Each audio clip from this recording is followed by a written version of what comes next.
What's the 4-in-1 is always looking to connect viewers with people from media and entertainment so they can share their story with us and hopefully inspire us in our own journeys to get our dreams to come true. Yes. Our special guest today is actress Sharland Hendrix. Yay! Welcome, Sharland. Thank you so much.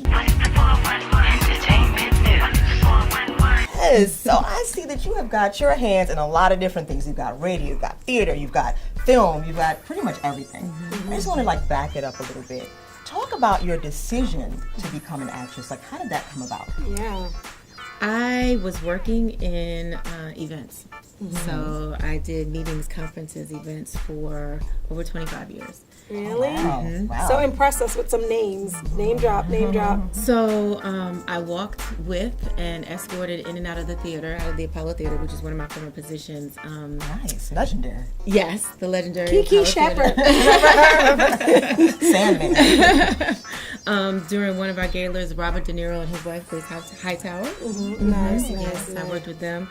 I worked with the, there were several artists. So from Gladys Knight to Chris Tucker. Sounds like kind of an exciting career, though. Right. So how did you decide to step out of that and into acting? Yes. So I think part of it was just having done it for so long and feeling not overwhelmed, but more so like I wanted to do things more in my creative realm. Right. I was doing a lot of the planning. I was behind the computer all day. I was the one making the phone calls to organize everyone and everything. And it came a point in my life where as I was maturing, I said, do I want to do this for the rest of my life? Is this what I want to do? Right. Because I'm one of those A++ type personalities where I was crossing every T and dotting every I. And the demands of everyone else to create the next great event or the next big, it was like, whoa, that's a lot. Burying your dreams. Yes. And Right, so you got to discover them, right? Yes. So I wanted to do something more creative and more fun, a little bit more relaxing, not so stressful. And so that's how I made the transition. So I know you came from actually a singing background too, and then why didn't you say, okay, I want to be a singer? What was it about acting that pulled you? Now let me tell you what's funny is that singing has always been therapeutic for me. So I went to music and art. Shout out to High School of LaGuardia, Phil, Yes. So I majored in voice, and when I first made the transition, I heard deeply in my spirit that I was to sing, and I was thinking, sing and do what? Leave what's happening? Leave my full-time paid job, with all my benefits to sing?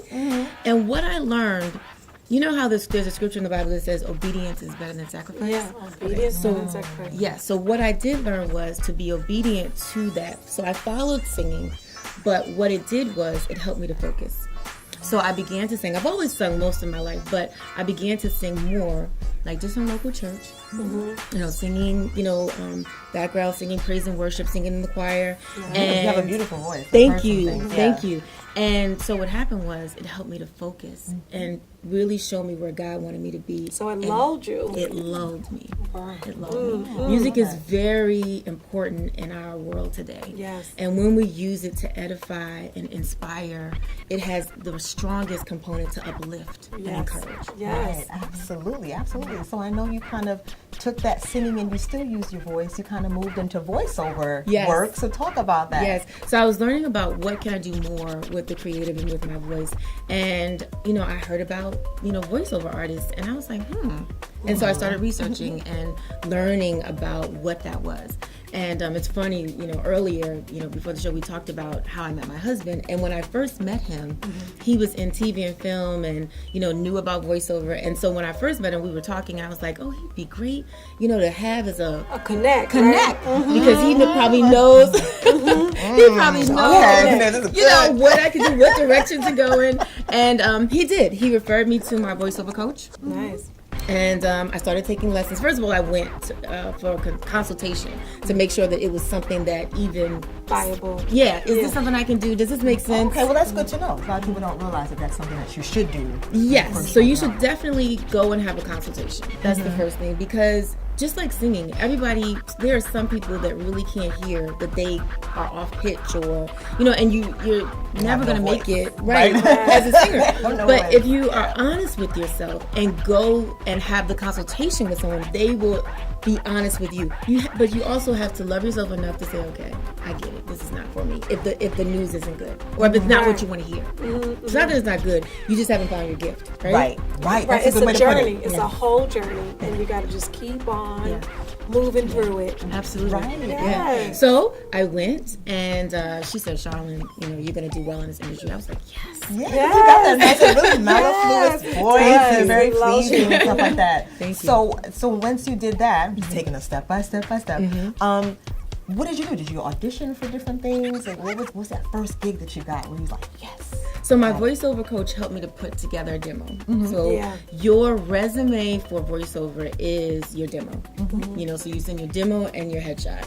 And she also, because she is very familiar with the business and has a lot of relationships, she created a list for me of all of the different agencies, casting directors, and she also helped me to just comprise a little email note on what to say to introduce myself to all these people and just send it along with my headshot and my resume. This seems like a wonderful connect. Absolutely. Now, one thing I will tell about people in this industry as well, if you're going to take any type of coaching, classing, make sure that make sure that you hook up with someone that has relationships in the industry. Yes, right, that's and true. not just That's any true. old It's body. so true, because when Right. I struck out in comedy, I just I saw an email, I was like, yeah. And then I had to unlearn all the stuff. I was like, well, you know nothing, sir.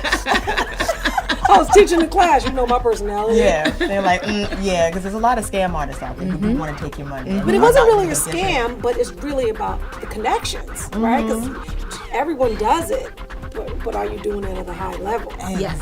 It's different. Absolutely. Yes. So you put together this demo reel, and what was your Yes, first gig? and so within 2 weeks, and I really spoke it. I'm a Law of attraction kind of person. I am. I'm You can very feel it. inspirational, and Yes. I just said, you know what? Within 2 weeks, I'm going to hear back from at least 2 agencies. More than one is going to want me. I'm going to have to pick and choose. Oh my God. I spoke that into reality. Wow. And for sure, there were 2 agencies. One like a really big dog, and then another one. And I can say it because I'm signed with them now.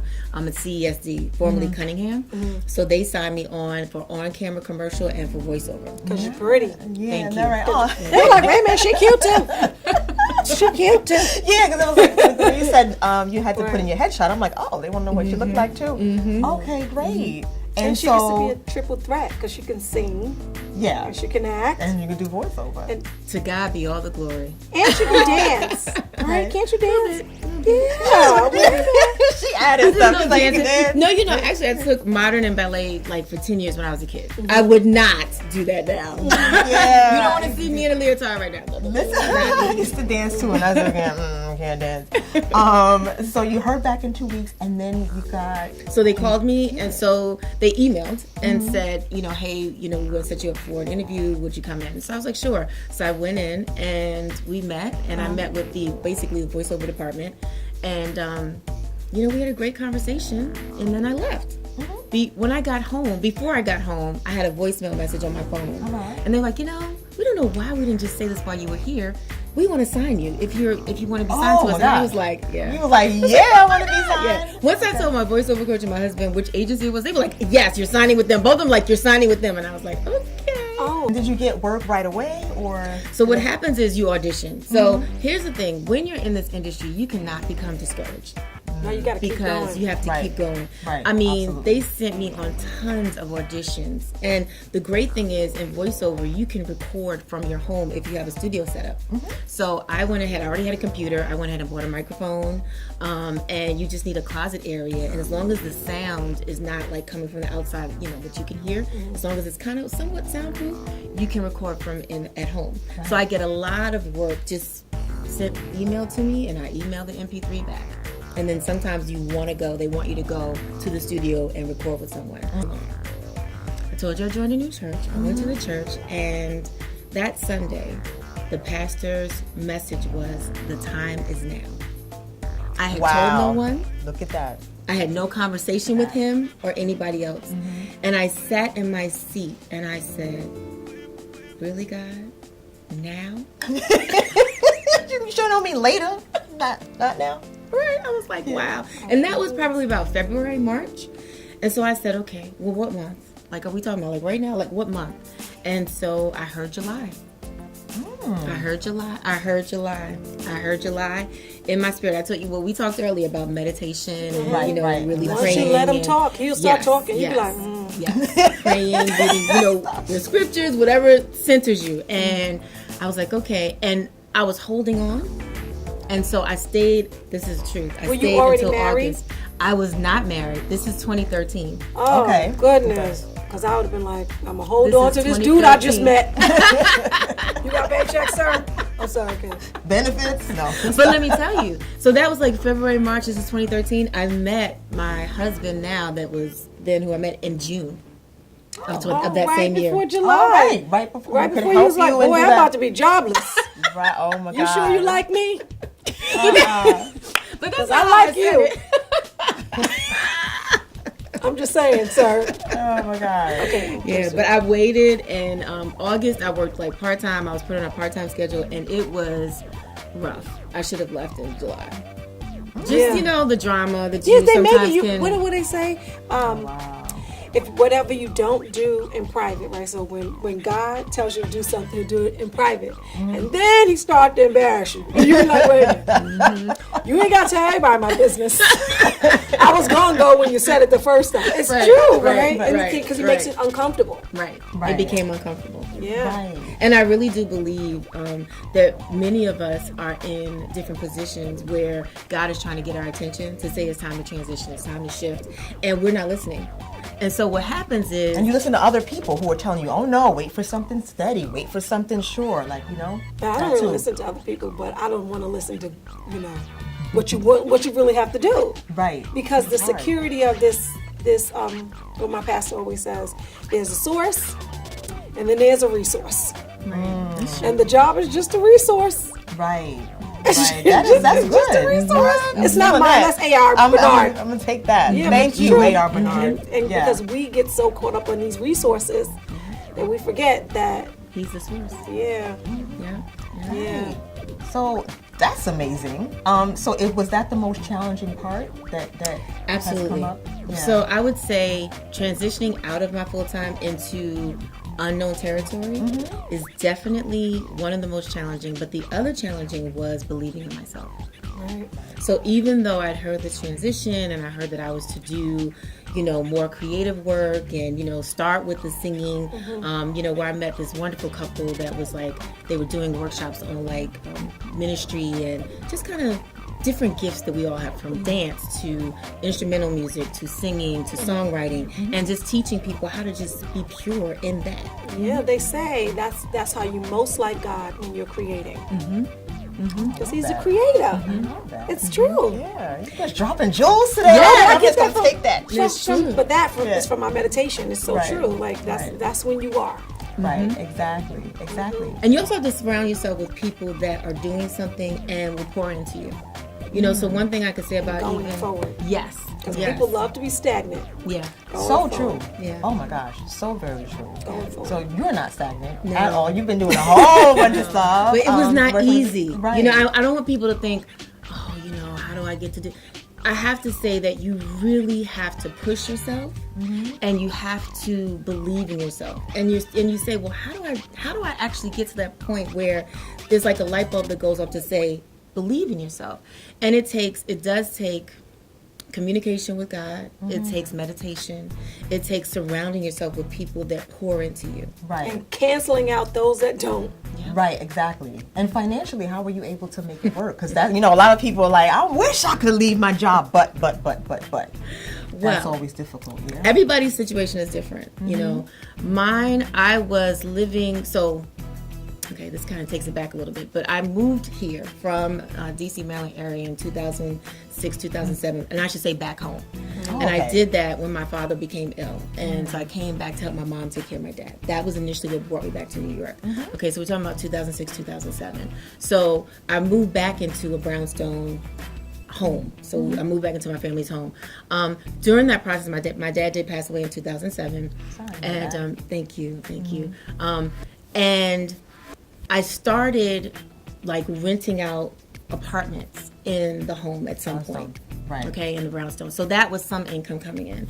And then because I wasn't fully like, I can do this yet, I started doing my freelance work again, you know, and just trying to build my company up again. And so what I did was I said, okay, well, I'm going to do events here and there. And I was even hired back by the Apollo Theater to do some freelance work for them for special events, you know, for people that were there. I worked on the Moms Mabley film that came out that Whoopi Goldberg did. I worked on, like, one of their board members had like a 25th anniversary of her company, and I worked on that, you know, so they would call me and say, hey, you know, can you come back and do this for us? Sure, no problem. Because the connections were good. Because of connections. We did like a whole like health fair that the Apollo did that was sponsored by Coca-Cola. I think I went to that. Did you come to that? Yes, I did. Yeah, Harlem Healthy Soul Festival. It was good. Yes, I was there. Yes, Right. I worked on that. I was one of the lead people on that. Nice. And so, you know, I remember started when you doing. got that job. Do you the Harlem Healthy Yes. Soul Festival? I remember when you got the job at the Apollo. Oh, that was because we were on 2010. the train, and you were like, "All these things are happening," and then we just, I like the energy. you know what it is. I was excited. When you connect with someone and it's all it like time stops and you get to have this like amazing exchange, Yes. and then Yes. it just like goes away. That's her and I. Yes. Right. Yes. It's always like, oh my God, woo, woo, woo, woo, Yes. and I'm gonna see ya, and then we go on with our lives. It's Right, true. right. And it's true. always Together again. You know? Yes. all the All time. those Yes. Rising. Yes. Yes. So if you had to sum up, you know, for somebody taking a leap, what would you say? What would be like those 3 little bullet points? 3 bullet points. Okay. You said listen to. Yeah. So God is within us. So you have to listen to the God within you that's directing you and guiding you, right?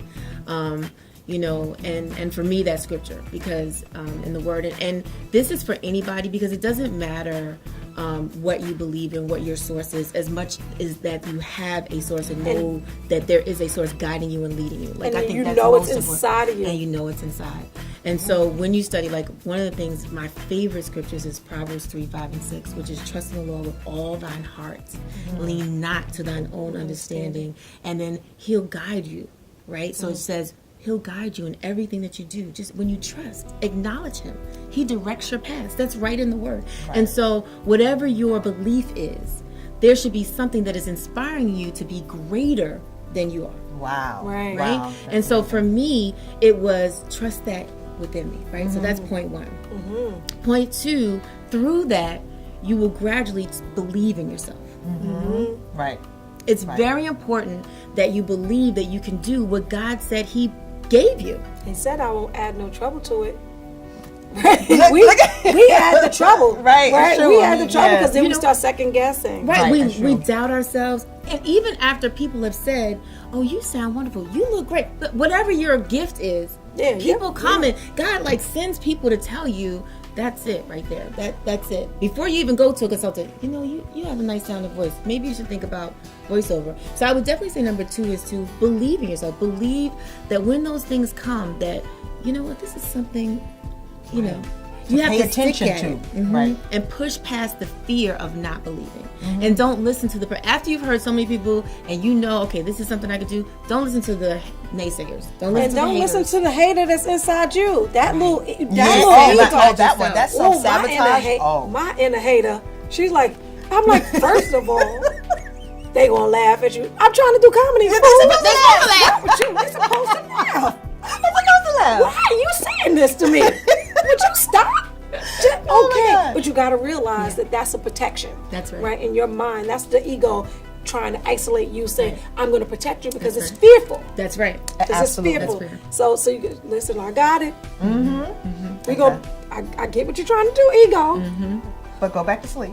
Right. We go Go away. We're gonna do a little bit. Exactly. We're gonna do Go this away. anyway. We're gonna do this anyway, That's just a right. little bit, and that's the thing, right? Because then we all.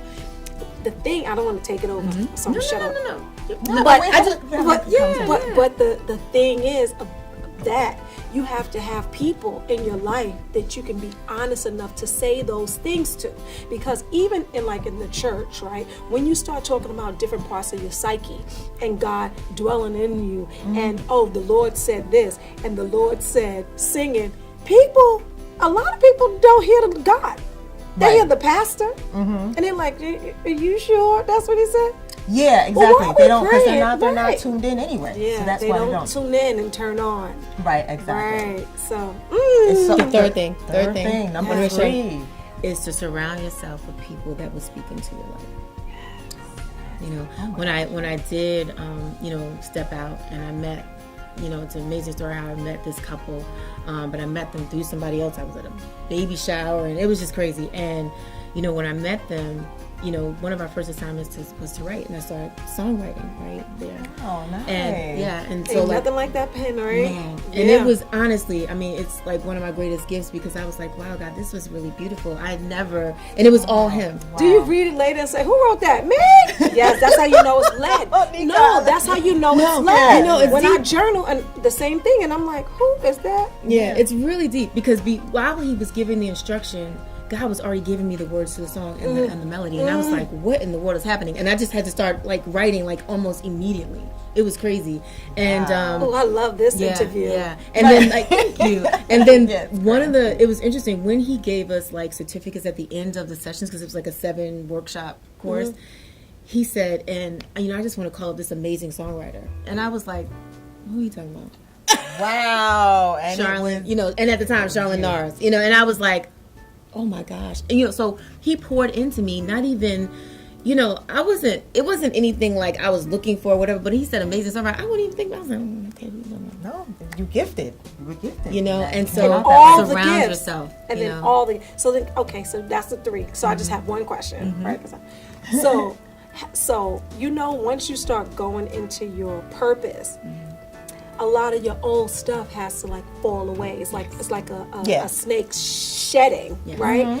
Absolutely. How hard was that? Was that like different people canceling out people and you canceling you out to I don't like what's that? Like talk about that because that's really difficult for me changing the guard.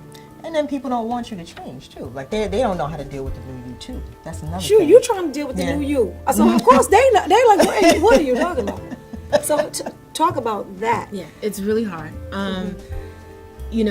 When I was younger and when I first gave my life to God, because I did it when I was like in college, I used to say to God, hit me over the head with this one because otherwise I'm not going to get it.